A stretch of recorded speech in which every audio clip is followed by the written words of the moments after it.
في علمنا وارزقنا الإخلاص في القول والعمل كاملا وعلما نافعا لا ينسى وتوفيقا دائما وصحة ويقينا وعافية آمين يا رب العالمين. Alhamdulillah kaum muslimin rahimakumullah, kita berjumpa kembali dalam pengajian kitab Al-Arba'un Al-Janaziyah. Dan kitab ini berisi 40 hadis. Insyaallah setiap pertemuan kita akan membahas sekitar 5 hadis. Ada 42 hadis sampai halaman 30. Dan kita sudah pelajari 5 hadis yang pertama. Kita ulangi sejenak. Hadis yang pertama menunjukkan tentang salah satu tanda husnul khatimah, bahwa seorang muslim mati dengan mengeluarkan keringat pada dahinya. Tetapi ini bukan satu-satunya tanda husnul khatimah. Masih ada tanda-tanda yang lain yang bisa diketahui dari kematian seseorang. Dan ada dua tafsiran untuk hadis ini sebagaimana sudah kita bahas kemarin. Kemudian hadis yang kedua menunjukkan bahwa termasuk tanda husnul khatimah adalah seseorang mati dalam keadaan berzikir kepada Allah Subhanahu wa taala. Sebagaimana Rasul sallallahu alaihi wasallam menutup hidupnya dengan doa Allahumma rafiqal a'la, dan sebagaimana Imam Syafi'i menutup hidupnya dengan membaca ayat Al-Qur'an wa fi dzalika falyatanafasul mutanafisun. Nah, orang-orang seperti ini menutup hidupnya dengan zikir kepada Allah. Ini menunjukkan bahwa setiap saatnya, setiap harinya sudah terbiasa dengan zikir. Karena itu, supaya kita mati dalam keadaan zikir, hendaklah membiasakan setiap saat zikir kepada Allah Subhanahu wa taala. Kemudian hadis yang ketiga tentang mentalqin tahlil la ilaha illallah. Dan cara mentalqin sebagaimana yang dilakukan oleh Nabi dalam hadis ini, yaitu dipanggil orangnya kemudian disuruh mengucapkan la ilaha illallah. Tujuannya supaya kalimat terakhir yang muncul dari orang yang akan mati tadi adalah la ilaha illallah. Sehingga kalau dia sudah mengucapkan tahlil maka dibiarkan. Kalau dia belum mengucapkan tahlil maka masih ditalqin terusnya sampai dia mengucapkannya. Kecuali kalau dia tidak sadarkan diri, ya tidak ada fungsinya kita mentalkin. Karena tujuannya mentalkin adalah supaya dia mengucapkan. Dan ada pendapat yang lain bahwa talqin itu cukup membisikkan la ilaha illallah, tidak usah memerintahkan. Tetapi seandainya memerintahkan sebagaimana dalam hadis ini, tidak ada masalah. Bahkan itulah yang dipilih oleh guru kami Syekh Walid Saifun Nasr hafizahullah ta'ala. Kemudian hadis yang keempat tentang perintah membacakan surat Yasin untuk orang yang akan mati, bukan orang yang sudah mati, karena yang sudah mati tidak mendengar apa-apa. Dan fungsinya membacakan surat Yasin ini sebagaimana tajribah atau pengalaman adalah untuk mempermudah proses kematian dia, sehingga dia tidak kesusahan di dalam mengalami sakaratul mautnya tersebut. Dan hadis ini diperselisihkan derajatnya oleh para ulama, maka boleh untuk diamalkan ketika memang kita memerlukannya. Dan yang terakhir hadis yang kelima adalah bahwa diperselisihkan oleh para ulama, apakah orang yang sakaratul maut itu disunnahkan untuk dihadapkan ke arah kiblat? Pendapat Sa'id bin Musayyab yang merupakan orang paling berilmu di antara para tabi'in adalah bahwa itu tidak disunnahkan karena tidak ada hadisnya yang sahih dari Nabi sallallahu alaihi wasallam.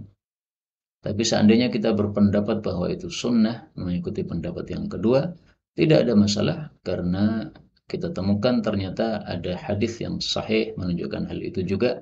Sebagaimana dikatakan oleh Imam Hakim dalam kitab Mustadraknya, saya tidak temukan hadis yang sahih tentang menghadapkan ke arah kiblat ketika sakaratul maut kecuali hadis ini, yaitu hadis tentang wafatnya seorang sahabat Nabi SAW yang bernama Bara' bin Ma'rur, dan sebelum wafat dia sudah berwasiat untuk dihadapkan ke arah kiblat pada saat sakaratul maut.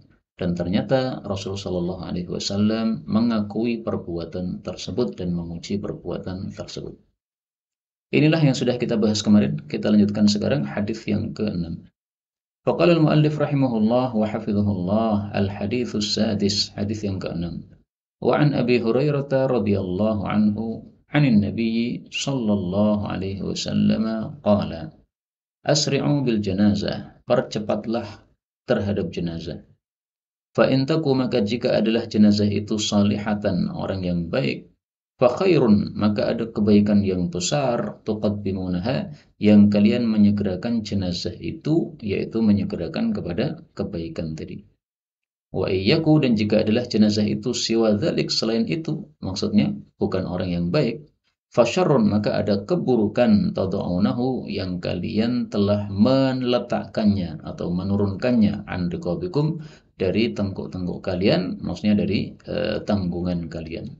Hadis muttafaqun alaih dan hadis ini lafalnya milik Imam Bukhari rahimahullahu taala.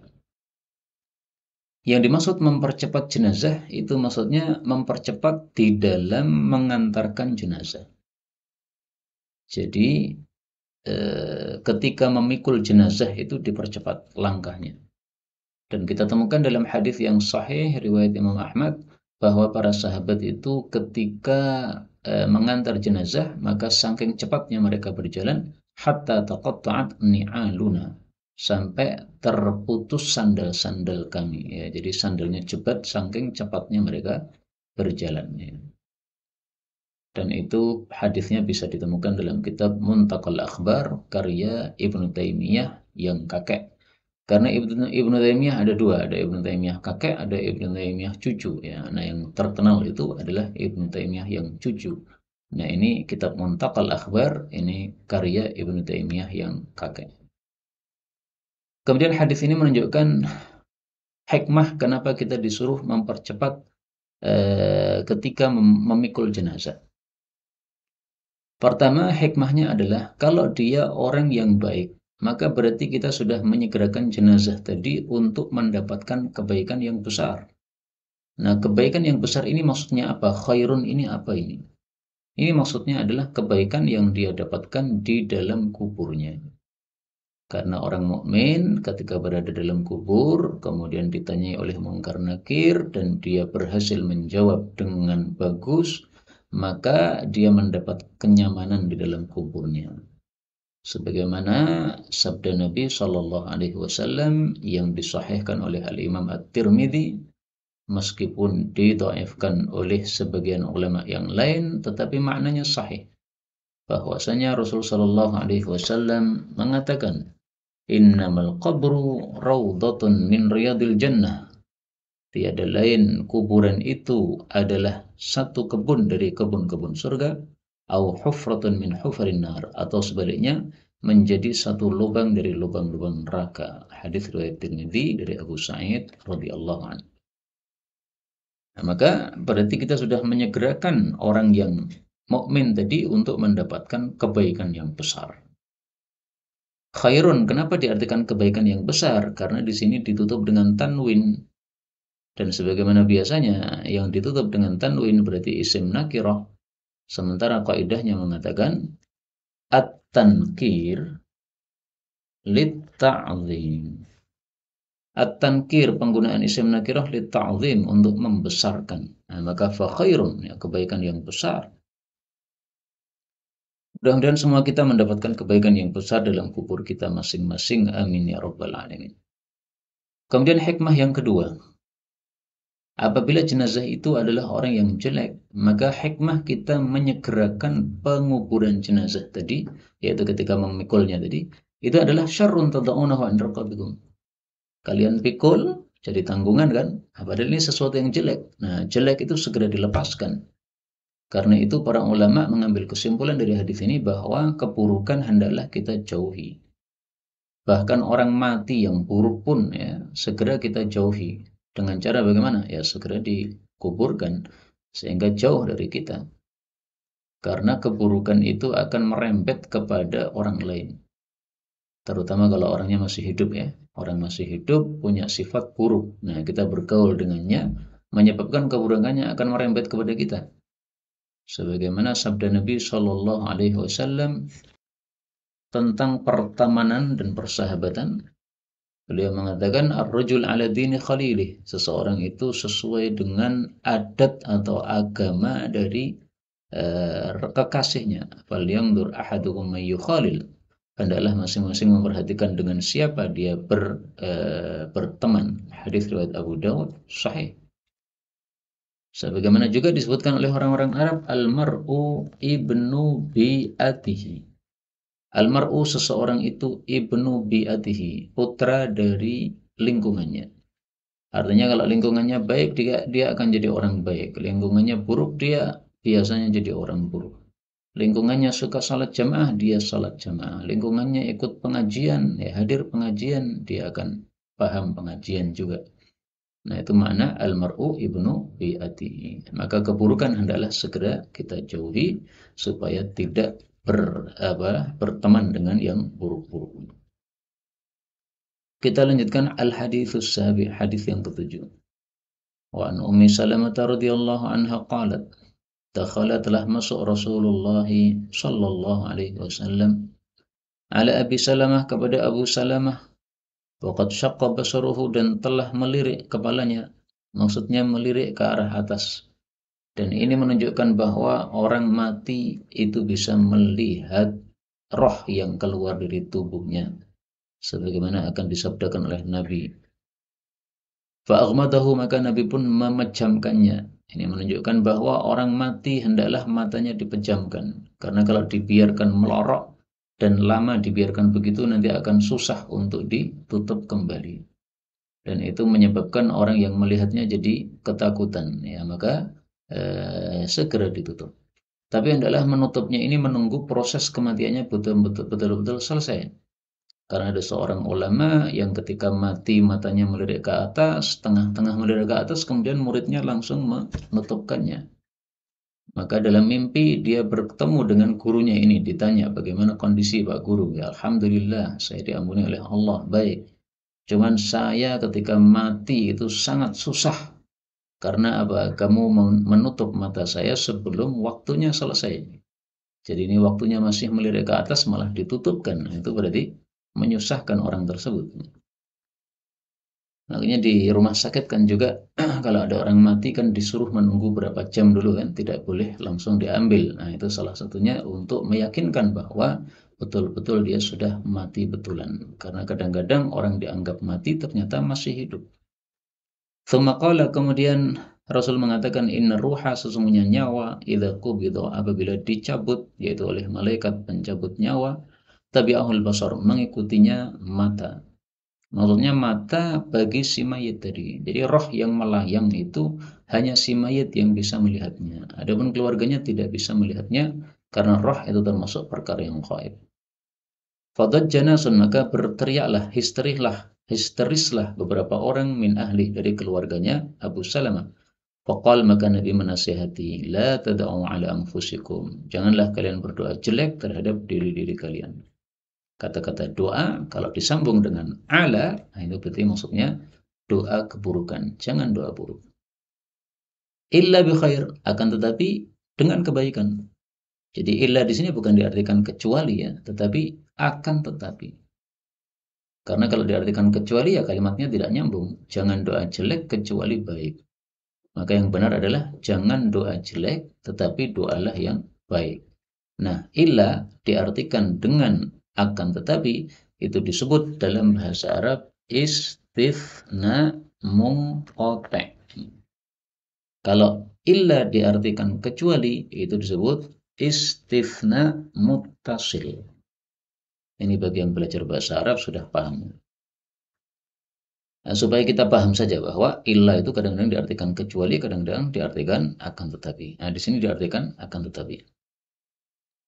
Fa'inal malaikah, karena sesungguhnya para malaikat yu'aminun, mereka mengaminkan ala ma taqulun, atas apa saja yang kalian ucapkan. Nah, ini bahayanya kalau kita ngomong jelek. Malaikat mengaminkan padahal doanya malaikat mustajab, maka menjadi terkabul doa tadi. Dan ini para malaikat mengaminkan ini tidak hanya dalam kondisi mayit saja. Dalam kondisi keseharian kita juga seperti itu. Maka Rasulullah melarang seorang orang tua mendoakan jelek sama anaknya. Karena ketika malaikat mengamini dikabulkan oleh Allah, maka akan jadi terkabul doa jelek tersebut. Na'udzubillahi min syarri dzalik. Seperti kasusnya Juraij, Bani Israel yang ahli ibadah. Dia dipanggil oleh ibunya, tidak datang gara-gara melanjutkan ibadah. Akhirnya ibunya berdoa jelek, dikabulkan oleh Allah Subhanahu wa taala. Karena doa ibu adalah mustajab, apalagi diaminkan oleh malaikat. Tsumma qala, kemudian Nabi mengucapkan Allahumma ighfir li Abi Salamah. Nah, ini doa setelah memejamkan matanya orang mati. Ini yang berkaitan dengan fikih jenazah. Yang pertama adalah disunahkannya memejamkan mata orang mati, disyariatkannya ya, memejamkan mata orang mati. Yang kedua disyariatkannya membaca doa ini. Dan doa ini bisa juga kita baca pada saat kita tidak memecahkan orang mati, tapi ingin mendoakan untuk orang mati. Misalnya kita mendengar informasi guru kita dari Jawa Barat atau dari Jawa Timur ya wafat, sementara kita di Jawa Tengah. Nah, kita tidak mampu untuk mendatangi proses sholat jenazah di sana, maka cukup bagi kita untuk membaca doa ini. Atau melakukan sholat ghaib sebagaimana nanti akan kita bahas. Nah, doanya adalah Allahumma ighfir li Abi Salamah. Ya Allah, ampunilah Abu Salamah. Yang pertama, dimintakan ampunan.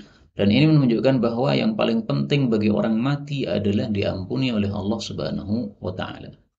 Yang kedua, warfa' darajatahu fil mahdiyyin, dan tinggikanlah derajatnya pada kalangan orang-orang yang diberi hidayah.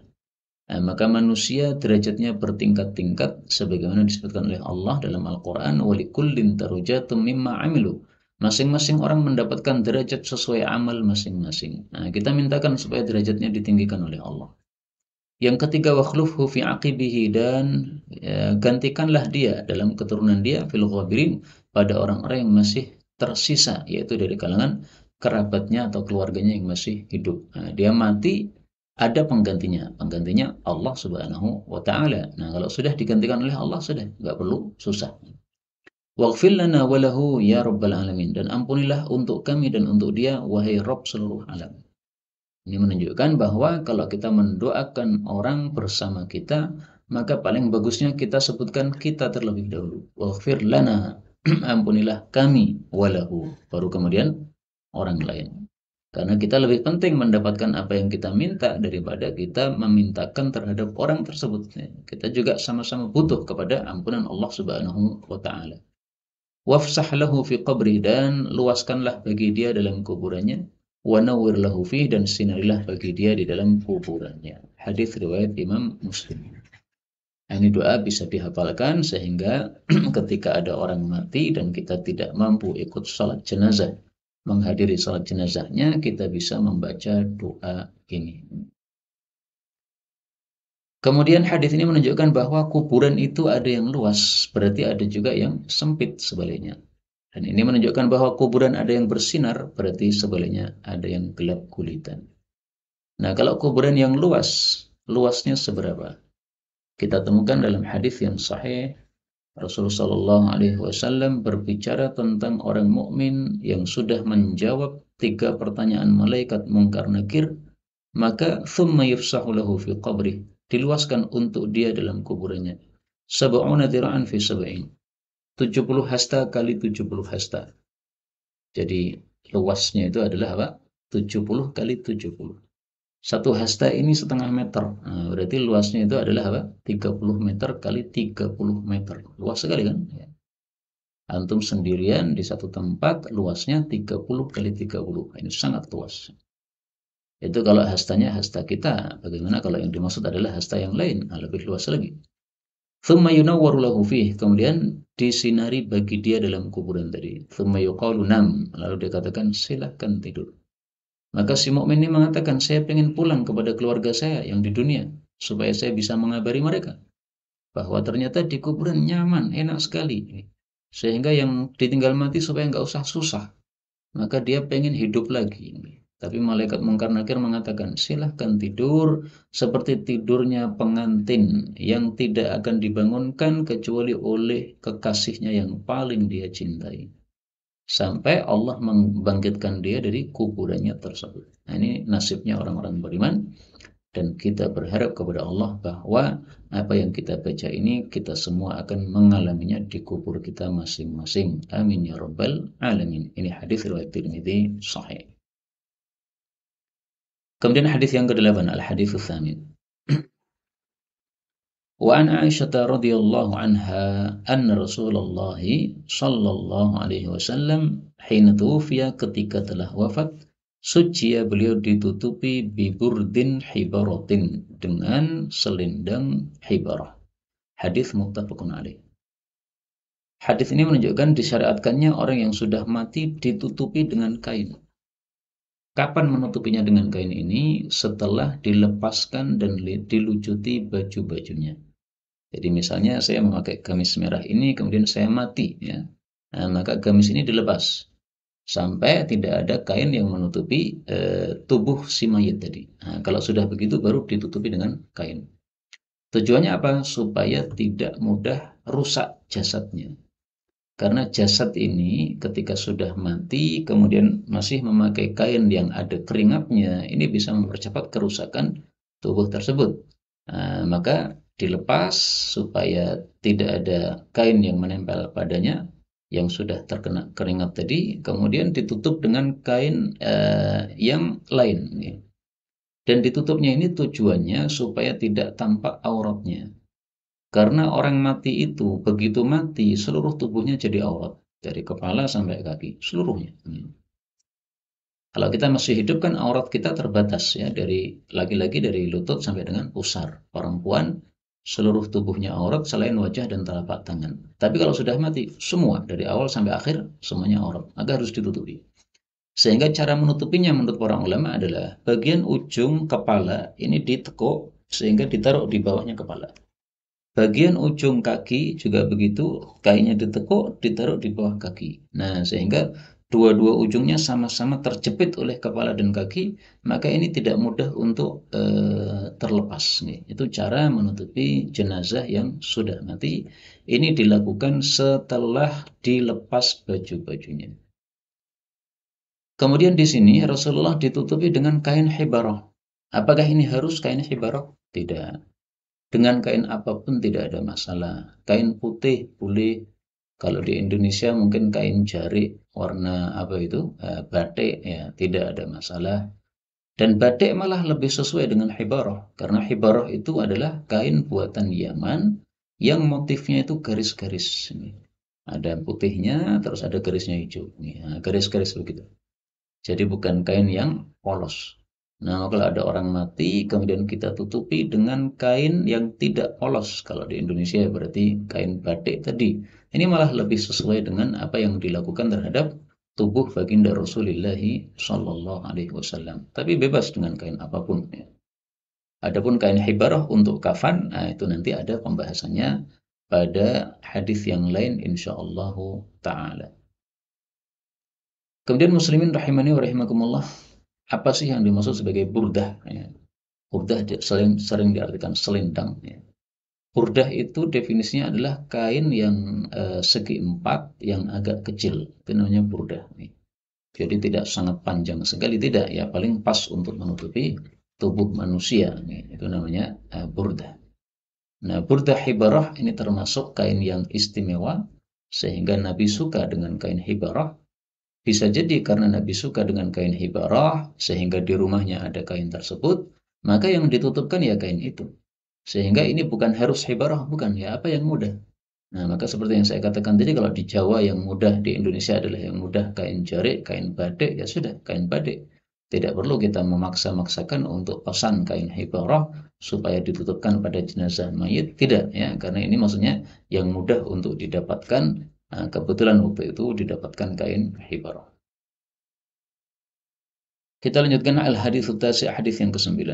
Wa an Imran bin Husain radhiyallahu anhu qala qala Rasulullah sallallahu alaihi wasallam, inna akhallakum, sesungguhnya saudara kalian, qad mata, dia telah mati. Faqumu, maka berdirilah, fasallu, maka salatlah, alaihi, terhadap jenazahnya, yakni yang dimaksud Nabi adalah An-Najashiyya, Raja Najasyi. Ini kurang tafsir, ya, An-Najashiyya. Hadis diriwayatkan oleh Imam Muslim. Hadis ini menunjukkan bahwa disunahkan kita melakukan salat ghaib, atau disyariatkan kita melakukan salat ghaib. Dan ini satu-satunya hadis yang kita temukan dilakukan oleh Nabi salat ghaib. Hadis yang lain kita tidak temukan. Karena itulah menimbulkan perselisihan pendapat di antara para ulama. Kapan salat ghaib, kapan tidak? Menurut mazhab Syafi'i ya salat gaib disyariatkan secara umum, tidak perlu syarat-syarat tertentu. Yang penting tempatnya berjauhan ya. Jadi tidak pantas kalau kita salat gaib sementara kita bisa mendatangi tempat jenazah. Misalnya nih ya, saya di Mantung, kemudian jenazahnya di Solo. Nah, ini sangat dekat sekali. 3 kilo sudah sampai. Nah, maka tidak pantas saya di rumah saya salat gaib terhadap jenazah yang ada di Solo tersebut. Ya, saya datangi jenazahnya untuk salat jenazah di situ. Kalau tidak mampu datang ke situ karena sakit misalnya, nah bisa mendoa dengan doa yang tadi sudah kita sampaikan ya, doa untuk Abu Salamah tadi. Ini madhab Syafi'i ya, yaitu secara umum saja, tidak ada ketentuan-ketentuan yang membatasinya. Pendapat yang lain mengatakan bahwa karena Rasulullah itu jarang sekali sholat gaib dan kasus sholat gaib hanya terjadi satu kali ini, maka mereka menganggap bahwa sholat gaib ini khusus dilakukan dalam kondisi khusus. Nah, kondisi apa di sini? Nah, ada yang mengatakan kondisi ketika si jenazah muslim tadi tidak ada yang mensolatkan di tempat dia mati. Raja Najasyi ini raja Ethiopia, dia namanya adalah Ashamah. Dia mati sementara dia seorang muslim dan tidak ada yang menyolatkan jenazahnya. Kenapa? Rakyatnya orang-orang kafir. Ada sahabat-sahabat Nabi di sana tinggal di Ethiopia, tapi mereka belum mengetahui syariat salat jenazah. Karena mereka sudah hijrah ke Ethiopia di awal-awal Islam sehingga mereka belum mengerti bagaimana itu salat jenazah. Maka Raja Najasyi dikuburkan begitu saja tanpa adanya salat jenazah. Nah, itulah menurut sebagian ulama berarti yang disalatkan gaib hanya jenazah muslim yang tidak ada yang mensalatkannya.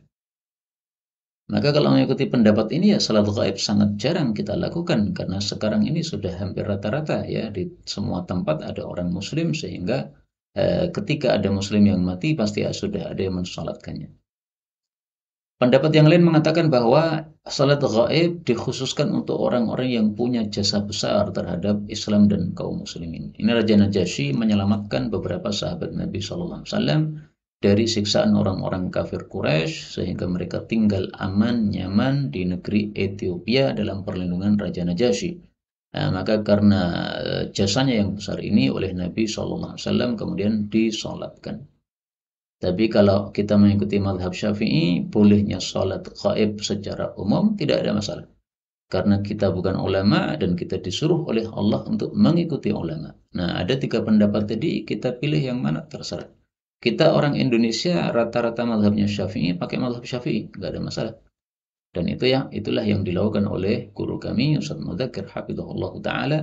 Beberapa kali di masjid beliau, Masjid Al-Abrar Solo, diadakan salat gaib ya, meskipun di tempat yang si mayit tadi mati itu sudah ada yang mensalatkannya. Tapi memang tidak semua jenazah biasanya ya, tapi ada yang jenazah-jenazah yang berkaitan, misalnya kerabat-kerabat, misalnya juga para tokoh-tokoh ya. Saya ingat yang terakhir mungkin yang saya lakukan itu adalah jenazahnya Dr. Josi Rizal. Nah, itu ketika beliau wafat di Jakarta sudah ada yang mensalatkan, tetapi kami di Solo pun juga melakukan salat jenazah, salat gaib terhadap beliau karena adanya hubungan yang bagus dengan kita dalam banyak urusan kaum muslimin, salah satunya dalam maslahat kaum muslimin Palestina. Demikian juga ketika wafatnya Ustadz Mu'in rahimahullahu taala, ya dilakukan juga salat gaib di masjid kami, Masjid Al-Abrar Solo, karena tidak semuanya bisa menghadiri pemakaman jenazah beliau yang agak jauh dari tempat kita melakukan salat gaib tersebut. Kemudian dari hadis ini kita ambil beberapa faedah. Faedah yang pertama, salat jenazah dengan diinformasikan terlebih dahulu. Inna akhallakum, sesungguhnya saudara kalian. Maka paling bagusnya kalau menginformasikan kematian orang ditambahi dengan kata-kata saudara. Ya, sesungguhnya saudara kita, bapak fulan atau saudari kita, ibu fulan disebutkan ya sebagai saudara. Ya, kita mengikuti istilah yang dipakai oleh Rasul Shallallahu Alaihi Wasallam. Dan kata-kata saudara ini menyemangati kita. Ini saudaraku ya, saya harus salatkan, saya harus doakan dengan khusyuk supaya diampuni oleh Allah Subhanahu wa taala. Kemudian disyariatkannya salat jenazah itu dengan berdiri, faqumu, maka jangan salat jenazah dengan duduk kecuali kalau ada udzur. Kemudian disyariatkan salat jenazah itu dengan berjamaah, fasallu, salatlah. Kemudian Nabi memimpin salat jenazah. Disyariatkan juga salat jenazah di lapangan, karena Rasulullah waktu itu mimpin salat jenazahnya bukan di Masjid Nabawi, tapi di lapangan. Dan ini termasuk sunnah Nabi yang sudah mati. Rata-rata sekarang ini jenazah disolatkan di masjid. Kalau disolatkan di lapangan malah jadi aneh. Nah, justru yang aneh itulah sunnah Rasul Sallallahu Alaihi Wasallam. Karena itu saya berpesan kalau saya mati sebisa mungkin disolatkan di tanah lapang. Apabila ada masjid yang memiliki tanah lapang, nah, maka jenazah saya tidak usah dimasukkan di masjidnya, di tanah lapangnya saja. Kalau memang masjid itu memiliki tanah lapang, ya lebih sesuai dengan sunnah Rasul Sallallahu Alaihi Wasallam. Meskipun salat jenazah di masjid juga sunnah Nabi, hanya jarang-jarang sekali dilakukan oleh Nabi Sallallahu Alaihi Wasallam. Jadi kalau dibandingkan lebih banyak Nabi itu sholat jenazah di lapangan daripada di masjid, meskipun pernah juga di masjid ini. Baik, kemudian kita lanjutkan al-haditsul ashir, hadis yang ke-10, an Abi Hurairah radhiyallahu anhu anin Nabi sallallahu alaihi wasallam qala, nafsul mumin, nyawanya orang beriman, muallaqatun, itu tergantung bidainihi, dengan sebab hutang dia, hatta yuqda anhu, sampai dilunaskan terhadapnya. Hadis diriwayatkan oleh Ahmad dan Ibnu Majah dan Abu Ya'la dan Tirmidzi, dan dia menghasankannya. Ini kenapa kata-kata dan Tirmidzi ini kok dalam kurung? Coba kita lihat ya, hadis ini apakah diriwayatkan dalam Bulughul Maram.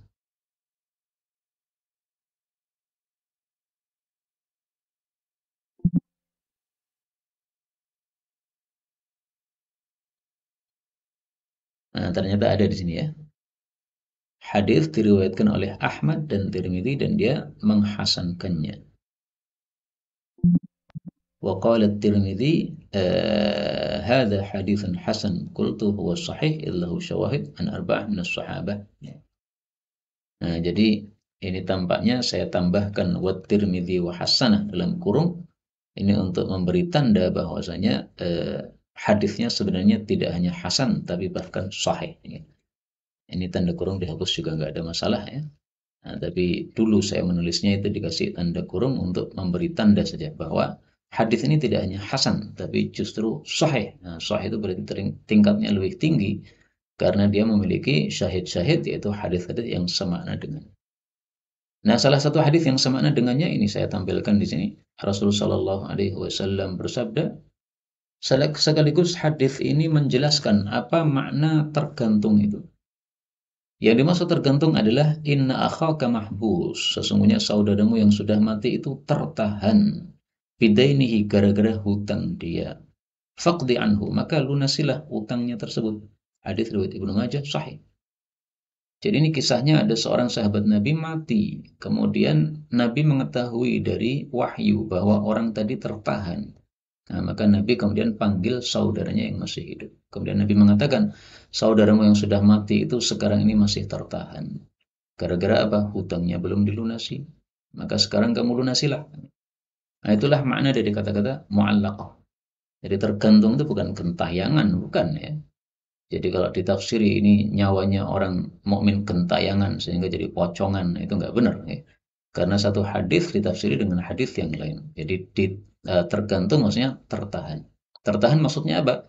Ditafsirkan oleh para ulama yaitu tertahan dari mendapatkan kebaikan-kebaikan yang semestinya dia sudah mendapatkannya sebagaimana orang-orang muslim yang lain yang sudah mati.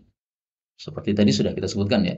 Orang mukmin kalau masukkan kuburan, dia mendapatkan kebaikan-kebaikan yang besar, khairun, ya, kebaikan-kebaikan yang banyak. Tapi gara-gara utangnya belum terlunasi, nah kebaikan-kebaikan tadi dia masih belum mendapatkannya. Maka dalam hadis yang lain disebutkan bahwa orang yang mati utangnya belum dilunasi itu mengadukan dia kesepian dalam kuburan. Kenapa seperti itu? Ya tadi, karena belum mendapatkan kebaikan-kebaikan yang semestinya dia dapatkan.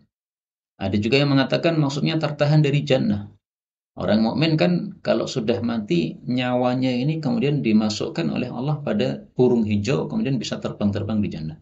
Nah, ini karena hutangnya dia belum bisa seperti itu ya tertahan dari kenikmatan jannah tersebut. Sampai dilunasi oleh seseorang ya. Dilunasi di sini tidak harus ahli warisnya. Ahli warisnya melunasi boleh, orang lain melunasi juga boleh. Nah, konon ada seorang ulama ketika mati memberikan wasiat. Wasiatnya apa? Hendaklah yang memandikan jenazah saya adalah fulan. Disebutkan seorang saudagar kaya. Nah, saudagar kaya ini ketika dia diberitahu wasiatnya ulama ini, dia langsung paham. Ya. Mandikan jenazah itu tidak harus saya. Tapi kalau dia berwasiat harus saya, itu berarti ada hutang yang dia tanggung. Nah, akhirnya ditanya, ternyata betul ada hutang yang dia tanggung, maka dilunasi oleh orang saudagar kaya yang soleh ini, yang dia punya firasat sehingga bisa menafsirkan wasiat tersebut.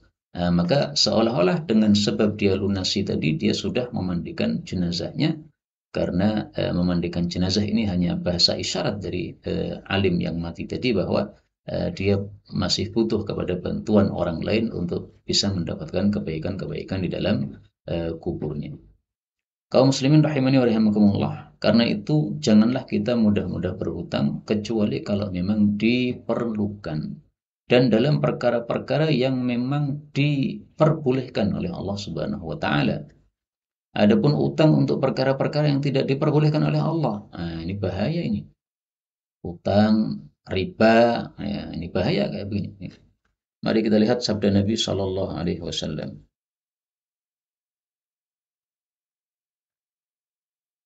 Inna Allah Taala ma'addain. Sesungguhnya Allah Taala itu menyertai orang yang berhutang. Jadi orang berhutang disertai oleh Allah. Artinya akan ditolong oleh Allah Subhanahu Wa Taala. Kenapa? Dia hutang itu berarti menunjukkan dia terpaksa dan dia melakukan tanggung jawabnya. Ya. Misalnya seorang kepala keluarga harus menghidupi anak istrinya, makan untuk anak istrinya. Nah, dia lakukan meskipun dengan cara hutang terpaksa tadi. Hatta yaqdiya dainahu, sampai dia lunasi hutangnya, senantiasa dibantu oleh Allah. Malam yakun dainuhu fima yakrahullah. Selama hutangnya bukan dalam perkara-perkara yang dibenci oleh Allah. Kalau hutangnya dalam perkara yang dibenci oleh Allah dan riba itu termasuk seperti itu, maka Allah tidak akan menyertai dia. Maka jangan sekali-kali utang dari bank dengan utang sistem riba. Mengambil 100 juta, kembali 110 juta, itu riba. Tidak boleh, ini haram. Hadits ini riwayat Ibnu Majah, sahih.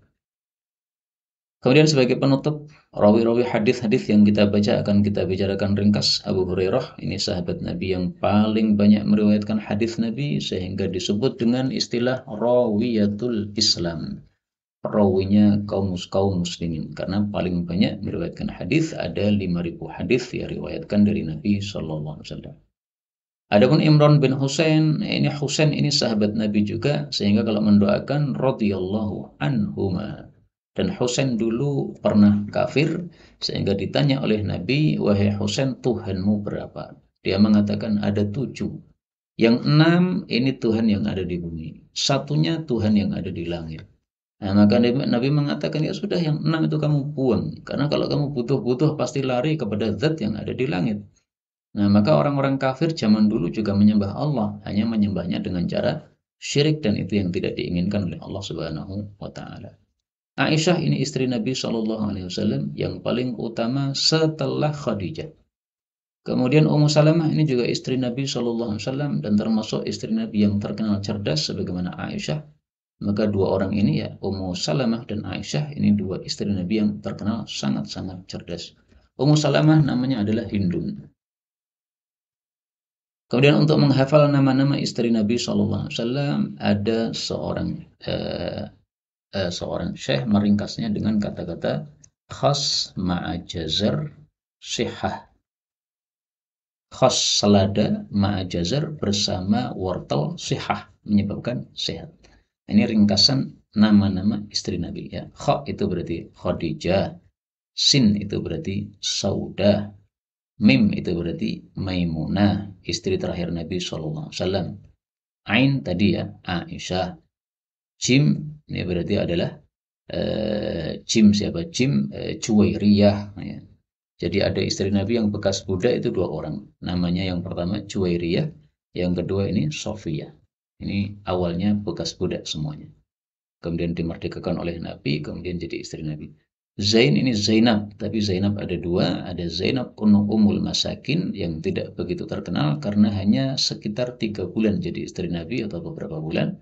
Kemudian satu lagi Zainab binti Jahash yang ini merupakan saingannya Aisyah radhiyallahu taala anha. Kemudian Ra ini adalah Ramlah ya. Nah, Ramlah itu nama lain dari Ummu Habibah. Habibah, kakaknya Muawiyah radhiyallahu anhu. Nah, kemudian Sofiyah, kemudian Ha ini adalah Hafsah putrinya Umar.